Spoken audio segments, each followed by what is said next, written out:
But because sometimes what happens is that we have the thought, but we are unable to execute it. And sometimes AI helps to do that, right? Exactly. So I was reading your article and you mentioned something about drift, right?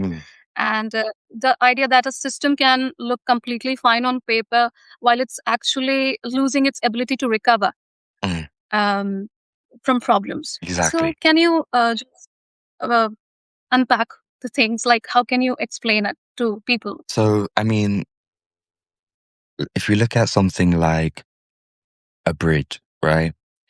A bridge doesn't suddenly become unsafe overnight.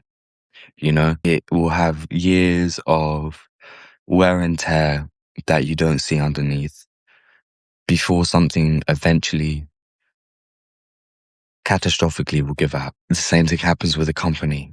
A company wouldn't collapse overnight. A relationship doesn't fail overnight.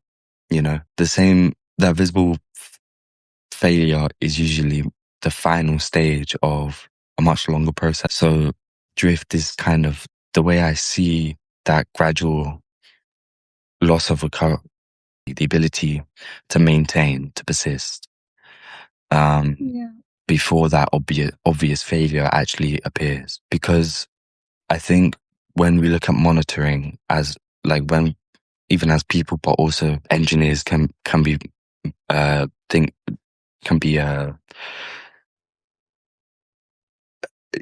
can happen as a problem. Companies will do it. They focus on the outputs. They focus on that visible, what they can initially see. That is also my experience with, for example, healthcare and the medical stuff, my own personal thing.